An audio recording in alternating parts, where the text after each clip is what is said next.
Olá a todos, vamos agora então para as atualizações necessárias ao livro Direito Administrativo Questões Comentadas da FCC, nossa quarta edição. Passando aqui já para o nosso material, são poucas alterações que nós temos ao texto atual do livro. No que toca ao capítulo 1, Princípios Administrativos, eu coloquei aqui um complemento, na verdade uma informação que a maioria de vocês devem conhecer, creio eu, acerca da questão 7 da página 11. Pois bem, pessoal, entrou em vigor aquela que, na minha opinião, é a lei mais importante do universo administrativo dos últimos anos. A Lei 12.527 de 2011. A nobre lei que regula o acesso a informações previsto nesses dispositivos constitucionais. Então, o meu objetivo, antes de tudo, é informar a quem ainda não sabe da existência dessa lei e, principalmente, pessoal, destacar, inclusive talvez haja um curso nesse sentido aqui no site, que essa lei, pela relevância com que ela faz incidir o princípio da transparência no dia a dia administrativo, ao assegurar a todo e qualquer administrado o direito a toda e qualquer informação pública, ressalvadas, portanto, as protegidas por sigilo, ela cada vez vai cair, vai ser cobrada com maior incidência nas questões de direito administrativo. E até digo para vocês, pessoal, hoje, das bancas tradicionais, quem mais está pedindo ela é a ESAF, mas quando a banca coloca no conteúdo programático essa lei, dificilmente nós não temos uma questão, pelo menos na prova, sobre os seus dispositivos. Vamos aqui na sequência, capítulo 2, Administração Pública e Terceiro Setor, a gente não tem nenhuma alteração. Capítulo 3, Poderes Administrativos. Eu fiz um acréscimo, apesar de não ser o objeto da questão, eu fiz um acréscimo à questão 15 na página 94. Vejam só, a Lei 11.941 de 2009 acrescentou vários dispositivos à nossa Lei 9873/99, que é a base da questão 15. Dentre eles, eu trouxe o artigo 1º-A, um dos acrescentados, então, à lei, pela 11.941 de 2009, que complementa o artigo 1º, o objeto propriamente dito da questão. Pois bem, o artigo 1º trata do prazo de prescrição para que a administração federal apure infrações no âmbito do poder de polícia. Pois bem, da apuração pode haver a constituição de um crédito de natureza não tributária. E aí veio o artigo 1º-A definindo o prazo de prescrição para a interposição da ação de execução, ou seja, da ação que visa a satisfação do crédito não tributário apurado pela administração federal. E aí é bem tranquilo. Vamos aqui à leitura do dispositivo. Constituído definitivamente o crédito não tributário, após o término regular do processo administrativo, prescreve em 5 anos a ação de execução da administração pública federal relativa a crédito decorrente da aplicação de multa por infração à legislação em vigor. Então, hoje nós temos 5 anos para que a administração possa constituir o crédito não tributário e a contar da sua constituição definitiva. 5 anos para a interposição da ação de execução. Vamos aqui na sequência ao nosso capítulo 4, Atos Administrativos e Procedimento Administrativo, não temos alterações. Vamos aqui para o nosso capítulo 5, Disciplina Constitucional dos Agentes Públicos. Vejam só, pessoal, questão 9, item 4, página 156. Creio que a notícia é conhecida de todos de vocês, mas vamos lá. O STF, em 25 de outubro de 2007, informativo 485, determinou que, enquanto perdurar a omissão legislativa, o direito de greve dos servidores públicos será exercido segundo as prescrições da Lei 7783 de 1989, que regula referido direito para os trabalhadores de iniciativa privada. Pois bem, creio que todo mundo já tem essa notícia que já data de quase 6 anos, mas eu resolvi colocar como acréscimo a questão 9, apesar de, na questão 14, já conter a informação acerca dessa decisão do STF. Então eu resolvi fazer isso aí, né, pessoal? Eu atualizei o material na questão 14, mas aí numa releitura eu vi, poxa, tu chega antes na questão número 9. E aí, então, estou fazendo aqui o complemento. Pois bem, aqui uma importante novidade na questão 11, página 161 do nosso livro.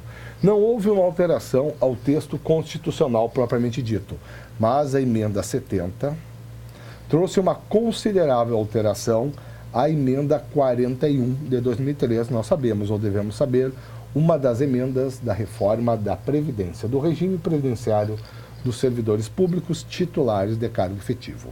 Então vamos aqui, a leitura é curtinha, são 2 artigos da emenda constitucional número 70, de 29 de março de 2012. As mesas da Câmara dos Deputados e do Senado Federal, nos termos do parágrafo 3º do artigo 60 da Constituição Federal, promulgam a seguinte emenda ao texto constitucional. Artigo 1º. A emenda constitucional número 41, de 19 de dezembro de 2003, passa a vigorar acrescida do artigo 6º-A. Artigo 6º-A. O servidor da União, dos Estados, do Distrito Federal e dos municípios, incluídas suas autarquias e fundações, que tenham ingressado no serviço público até a data de publicação desta emenda constitucional, parando aqui, ou seja, o servidor que ingressou no serviço público em cargo efetivo até a data da entrada em vigor da emenda 41 de 2003 e, seguindo aqui, que tenha se aposentado ou venha se aposentar por invalidez permanente, com fundamento no inciso 1 do parágrafo 1º do artigo 40 da Constituição Federal, tem direito a proventos de aposentadoria calculados com base na remuneração do cargo efetivo em que se der a aposentadoria, na forma da lei, não sendo aplicáveis as disposições constantes dos parágrafos 3º, 8º e 17 do artigo 40 da Constituição Federal. Então, pessoal, de forma geral, grosso modo, podemos dizer que para o servidor que ingressou em cargo efetivo na administração, em qualquer esfera, até a data da publicação do PC 41, volta a magnífica aposentadoria com proventos integrais. É aquela aposentadoria calculada com base na remuneração do servidor do cargo efetivo, ponto. E não com base numa média das remunerações que serviram de base para o cálculo da contribuição previdenciária, que é a regra atual prevista hoje aqui no parágrafo 3º da emenda. Desculpem, no parágrafo 3º do artigo 40 da Constituição. E aí, na sequência, outra boa novidade, parágrafo único. Aplica-se ao valor dos proventos de aposentadorias concedidas com base no caput o disposto no artigo 7º dessa emenda constitucional, observando-se igual critério de revisão às pensões derivadas dos proventos de servidores. Então aqui está, pessoal, nada mais é do que a nobre regra da paridade.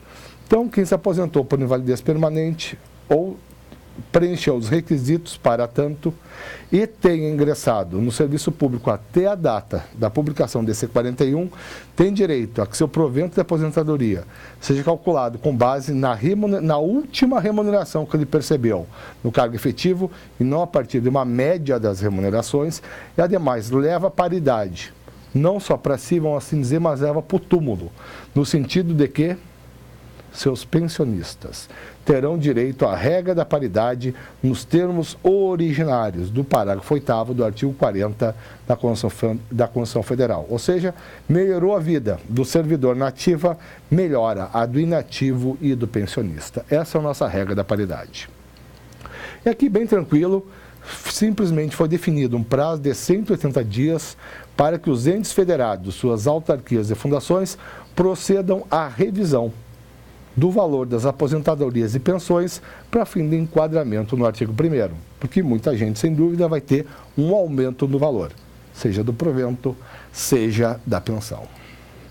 Pois bem, vamos agora para outro capítulo do livro, o nosso capítulo sobre a 812 de 1990, como nós sabemos ou devemos saber, regime jurídico único dos servidores públicos federais. Vamos lá, questão 6, página 178. STF, por exemplo, aí AGRE ED 754-820-DF, decisão de 7 de junho de 2008. Pois bem, aqui eu botei só para ilustrar a fonte e completando aqui o nosso STJ. Então, o STF e o STJ entendem que, apesar de estágio probatório e estabilidade serem institutos diferentes, com finalidades diferentes, não há como dissociar no prazo lógico os prazos de um e outro. E, em função disso, o prazo de 3 anos da emenda 1998 é de incidência imediata, afastando as normas de estatuto que fixavam prazo diverso de estágio probatório. Pois bem, a questão não trata, pessoal, ela trata do estágio, mas não trata do prazo. Mas, ainda assim, sempre vale destacar creio que a maioria de vocês já tem conhecimento dessa notícia. Hoje, com base nesse entendimento das Cortes Superiores, podem considerar não escrito qualquer prazo de estágio probatório nos diferentes estatutos de servidores que não seja de 3 anos. O prazo de estágio, por força de emenda, segundo esse entendimento, é de 3 anos ou 36 meses em qualquer esfera da administração. Vamos aqui na sequência, um segundo complemento, agora na questão 14, na página 191. Aqui eu me limitei, pessoal, a trazer as alterações ao artigo 117, atualmente reguladas em caráter permanente pela Lei 11.784 de 2008. Essas alterações ao artigo 117 foram originariamente inseridas por uma medida provisória que foi convertida na Lei 11.784 de 2008. São 3 dispositivos. Vamos aqui então. O artigo 117 traz as proibições aos servidores públicos federais. Dentre elas, inciso 10, participar de gerência ou administração de sociedade privada, personificada ou não personificada, exercer o comércio, exceto na qualidade de acionista, cotista ou comanditário. Redação dada, então, pela 11.784 de 2008. Aqui a alteração foi a menção expressa, a vedação, a gerência ou a administração, seja a sociedade privada personificada, ou seja, constituída regularmente ou não personificada, não constituída regularmente. Pô, a propósito aqui, sempre vale a pena a gente destacar, pessoal, tu pode tranquilamente passar num concurso para a esfera federal e ser um acionista, tranquilo, ter uma participação, até mesmo majoritária, no capital social de uma entidade privada de uma empresa, o que tu não pode exercer função de chefia e administração. Então, por exemplo, tu passou num concurso, tá lá, tu é um acionista majoritário com função de chefia numa sociedade limitada. Tu pode permanecer tranquilamente, como na verdade não se diz acionista, se diz cotista, tu pode permanecer tranquilamente como cotista majoritário na limitada, desde que tu altere o contrato social e te exclua das funções de gerência ou administração. Então, em síntese, pode participar até mesmo majoritariamente, mas não pode ter poderes de administração ou gerência. Com isso, voltamos aqui. Demais alterações promovidas no artigo 117. Parágrafo único. A vedação de que trata o inciso 10 do caput desse artigo não se aplica nos seguintes casos. Vamos lá. 1. Participação nos conselhos de administração e fiscal de empresas ou entidades em que a União detenha, direto ou indiretamente, participação no capital social ou em sociedade cooperativa constituída para prestar serviço a seus membros. Então, nesse caso, pessoal, pode, nesse contexto, nessas hipóteses, o exercício pelo servidor público federal das funções de gerência ou administração. E aqui, pessoal, a melhor de todas, que essa aqui é no interesse da própria administração, principalmente. Essa aqui é no interesse do servidor. Gozo de licença para o trato de interesses particulares. Na forma do artigo 91 dessa lei, observada a legislação sobre conflito de interesses. Então, como sabemos, ou devemos saber, a licença para o trato de interesses particulares é uma licença concedida a partir de uma decisão discricionária da administração, ela é não remunerada, o respectivo tempo não é contado para nenhum efeito. Tudo bem. Por esse permissivo constante agora do inciso 2 do artigo 117, eu posso, por exemplo, ter um servidor formado em Direito. É um auditor fiscal da Receita Federal, se formou em Direito, até pode fazer a prova da OAB, mas não pode se inscrever efetivamente, não pode tirar a carteira de advogado, porque é vedado pela legislação própria. Tudo bem. Mas ele vai, já depois de 10 anos na Receita Federal, consegue a licença para tratar interesses particulares. Ele pode tranquilamente abrir contas com outros 2 profissionais, por exemplo, um escritório de advocacia, ter um CNPJ e tranquilamente exercer a função própria de advogado, respeitado apenas o quê, pessoal? A legislação sobre conflito de interesses. Ele não poderá advogar na área tributária federal. No mais, é possível a sua ampla atuação na condição de advogado. Vamos aqui na sequência agora para o nosso capítulo 7, que trata de licitações.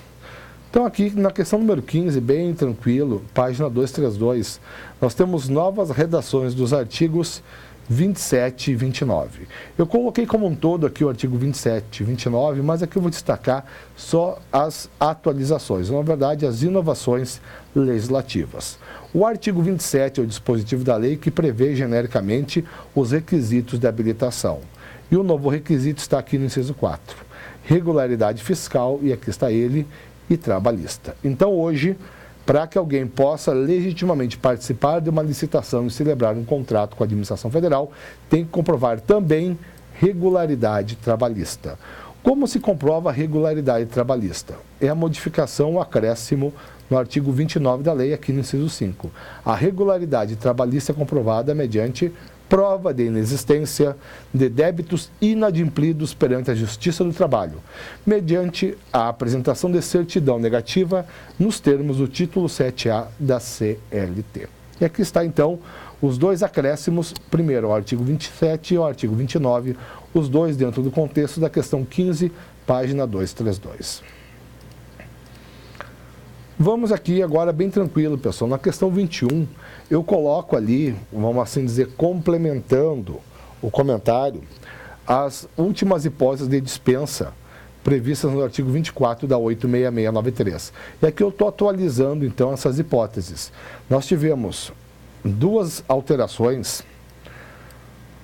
últimas alterações, duas últimas hipóteses de licitação dispensável, ou seja, dois acréscimos ao rol do artigo 24. Uma se deu ainda em 2012 e a outra se deu já no ano de 2013. Então, vamos aqui à leitura das novas hipóteses. Então, diz o artigo 24 que é dispensável a licitação, 2 pontos. Vamos lá. 32.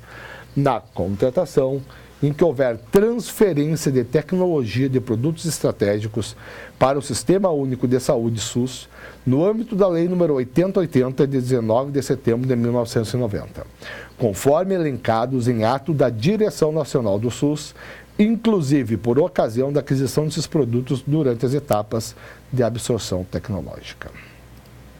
E aqui o 33. Na contratação de entidades privadas sem fins lucrativos para a implementação de cisternas ou outras tecnologias sociais de acesso à água, para consumo humano e produção de alimentos, para beneficiar as famílias rurais de baixa renda atingidas pela seca ou falta regular da água. Tranquilo. E aí já vamos aqui para o nosso capítulo 8. Bem tranquilo, alteração. Questão 3, na página 8. Foi alterada a redação do caput do artigo, aqui tem um erro, artigo 57 da 86693. O 57, pessoal, trata das regras básicas no que toca à duração dos contratos administrativos.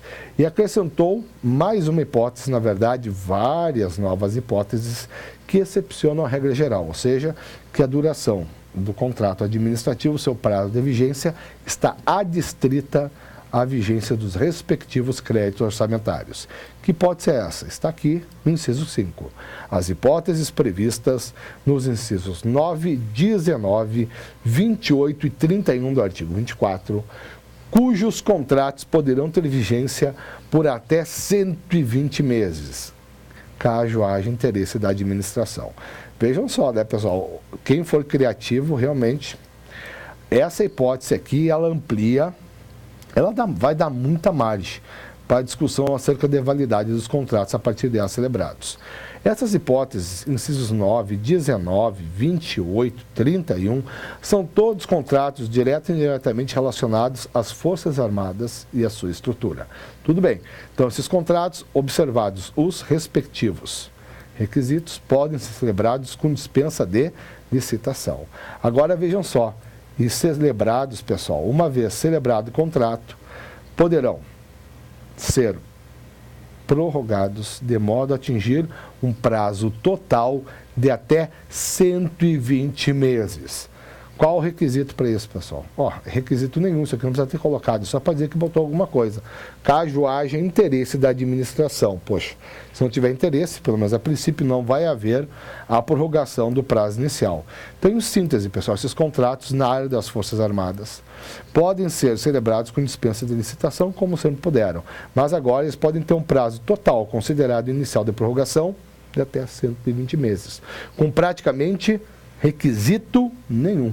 Porque dizer caso haja interesse da administração é a mesma coisa, numa boa, que nesse contexto dizer absolutamente nada em termos de requisito. Tudo bem, vamos lá, capítulo 9, responsabilidade, não temos alterações.